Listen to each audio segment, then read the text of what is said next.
existe um melhor tratamento para o controle da inflamação de tipo 2, para controlar essas manifestações clínicas, né? Asma e outras alergias? Esse tratamento evoluiu muito, né? A gente sempre mostra alguns dados estatísticos, né? Você tem uma ideia, há 20 anos atrás, nos hospitais do Sistema Único de Saúde, no Sistema Público de Saúde brasileiro, cerca de 400 mil pessoas eram internadas por asma por ano, né? Esse número caiu em 75%, então Caramba. menos de 100 mil pessoas hoje em dia são internadas. Mas ainda a gente tem que evoluir, né? A gente não pode parar por aí, porque infelizmente, você sabe desse dado, 2.000 pessoas morrem todos os anos por Ainda, asma né? ainda no nosso país, né? Então não existe um tratamento melhor, mas o que existe é um tratamento adequado da doença, né? E realmente a falta de tratamento e diversos equívocos que ainda ocorrem hoje em dia são responsáveis, por exemplo, por esses pacientes que infelizmente perdem a vida por asma, né? Então, por exemplo, uma coisa fundamental, né, um aspecto fundamental que muita gente, muito paciente às vezes não sabe, e a família do paciente não sabe, é que existe provavelmente esse tratamento da crise e o tratamento também da profilaxia de manutenção, né, da inflamação, justamente Sim. o paciente nem chegar a ter crise, né? Então não basta realmente tratar a crise, que tem que ser muito bem tratado. A gente tem que tratar também a inflamação, tudo esse processo da inflamação tipo 2 que ocorre por trás do paciente com asma. E isso evoluiu muito, desde os quadros mais leves até os quadros mais graves. Hoje em dia a gente tem diversos medicamentos que estão disponíveis aí, então a gente consegue tratar muito bem esses pacientes. Entendi. Precisa sempre ter um acompanhamento, né, adequado. E eu acho que a informação é fundamental, né, doutor? Eu vim ontem de viagem conversando a respeito de uma outra doença, uma doença rara, é, e comparando, é uma atriz, vou citar um exemplo, né, pessoal? Uma atriz que tem uma doença rara e ela degenerou muito rápido, né?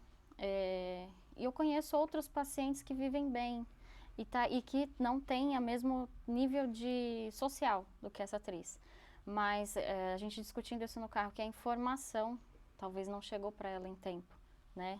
Claro, isso varia de paciente para paciente, mas a questão da informação, de saber que existe um tratamento, né? Que às vezes ultrapassa a questão social, a questão de acesso, mas o acesso à informação, você saber que existe um tratamento, que tem como você ter o controle adequado, né, da doença é extremamente Não, importante, né? é a informação e orientação do paciente, fundamental realmente. Então essa história de saber o tratamento, que existe crise, e como é o tratamento durante uma crise, como o paciente tem que se portar durante uma crise, né? E tem um tratamento realmente para ele fazer a longo prazo, para nem chegar a ter crise preventiva de manutenção, né? E a gente comenta que muitas vezes o ideal é que esse plano de tratamento, seja para crise, seja a longo prazo, tem que ter por escrito, né? Por Porque escrito. muitas vezes o paciente, às vezes, ele tem uma crise mais rara, daí ali na época ele lembrava o que fazer, mas vamos supor que é um paciente que não tem crise toda semana, por exemplo, ou todo A mês. gente esquece. Então, quando ele, depois de 6, 7 meses, se ele não tiver alguma coisa, como era mesmo, que remédio que eu vou ter que usar agora, qual remédio para crise, qual remédio que eu tenho que usar todo dia.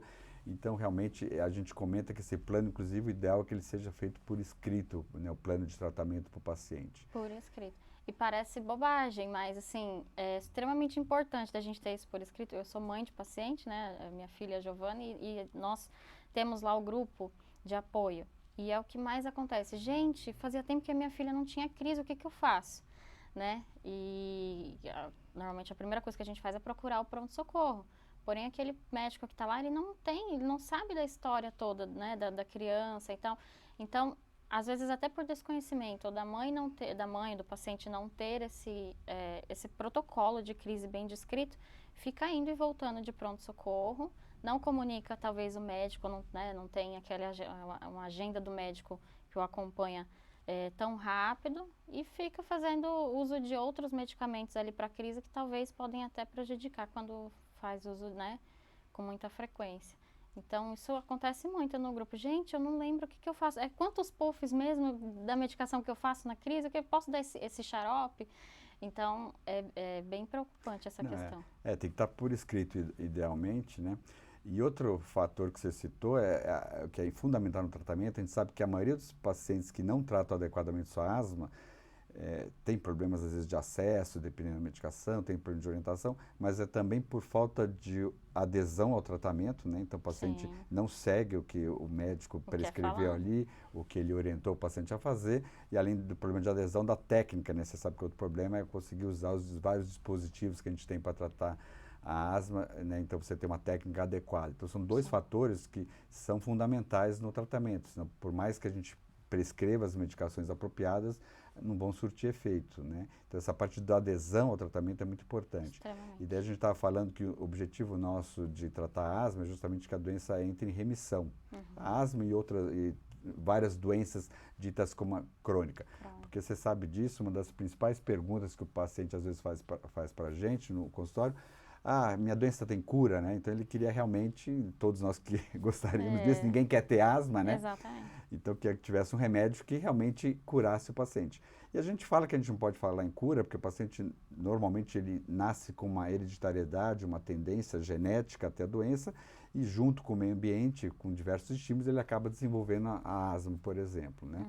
Mas é muito perigoso quando a gente fala que a doença é crônica, no sentido que a gente não pode falar em crônica, porque aí é paciente que não em cura, né? A gente não usa essa palavra. Sim. Porque mesmo que o paciente possa entrar em remissão, e no começo isso aí vai ser muitas vezes através de medicamentos prescritos, mas no futuro tem muitos pacientes que realmente entram em remissão e nem precisa mais remédio durante a vida. Mas a gente não fala em cura porque em certo momento da vida pode voltar a ter crises, né? Mas quando a gente fala que a gente não fala em cura e que a doença é crônica, tem que ter muito cuidado, porque às vezes o paciente lê isso como, já então não tem mesmo cura, eu vou continuar a minha vida assim, Vivi usar um assim até remédio de agora, vez em então. quando, vou na farmácia e tomo um remédio X, Y, Z. Então isso é muito complicado. Então o paciente tem que saber que o objetivo do tratamento da asma é que a doença entre em remissão. Num primeiro momento essa remissão vai ser realmente com o auxílio de diversos medicamentos, mas no futuro pode ser até que esse paciente venha a ter remissão e nem precise de medicamentos mais. Isso aí varia bastante, né? E precisa ser bem acompanhado, né? Porque o que mais acontece também é o paciente melhorar dos sintomas e falar assim, acho que eu tô bem, é verão, vou parar minha medicação, no inverno eu volto. Não Né? pode. E faz por conta própria. Na verdade, isso tem que ser combinado entre o paciente e o médico desse paciente. Exato. Doutor, você